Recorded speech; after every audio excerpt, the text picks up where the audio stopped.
My dad, actually, when I was like 6 years old, he bought just a little 5-acre farm. Just to work the kids? Just to have some room, I think, more than anything. Okay. My dad was super good at giving us things to do. Oh, yeah. For the work ethic, and everything of his children. That's how you know you've got a quality parenting skills, right? Yeah, and it's a lot easier if you have something that needs to actually be done and you're not just inventing something to do for your children. But anyway, yeah, so we had this little 5-acre piece with alfalfa on it. We built a house on the one end of it. I remember when we moved down there out of our neighborhood, I was real sad to leave the old house that they had built earlier, that I grew up in until I was about 5. We lived in a little interim rental house while our house was being built. And when we moved down there, it kind of seemed like we were far away from things. We really weren't too far away, but there was lots of room. So we built corrals. We had our horses. We had cows. We had we'd get little lambs and stuff and raise them, when we were little kids. But was that here locally? That was in Enterprise. Enterprise, okay. Yeah, just over the hill here.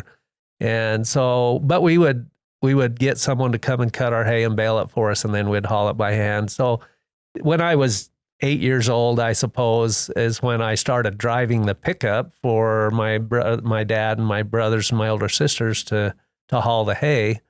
Luckily, I didn't ever run over anyone. That's good. But it was an old 52 Chevy pickup and 3/4 ton, so it could haul a lot of hay and not squat down too much. Yeah. But I had to get off the seat, push the clutch. It had a foot pedal starter on it, so you had to push the foot pedal to start it up. Really? Yeah, but I had to get off the seat, put it in compound, my dad called it, first gear, and then let out the clutch. I haven't heard that term in a long time. I don't know why I know that term. The old timers always called it compound.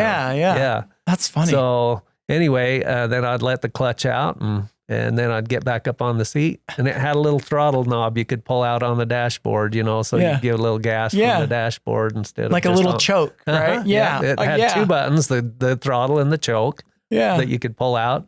So anyway, that is how I grew up. That old pickup was really interesting. It ran great until you used it for about 15 minutes, and then it would always overheat. Then it didn't want to run good. But that's how what you grew pickups up, go. And it was fun. It was great when things weren't just perfect in your life. You learned a lot more. Yeah. Now we get in, we push the button on our car, it goes, It's too easy. It's way too easy. And, I am so thankful for those imperfections of life that taught me how to figure out things and maybe look for improvements and just deal with things in general. Yeah. I've felt, especially lately, like the not perfect life was the perfect life for me, because that's how I even grew to want to play with ideas or do things of any kind, was through the less than perfect circumstances that you found yourself in sometimes. Now, my family life was perfect. But things weren't always just perfect in their little order around you.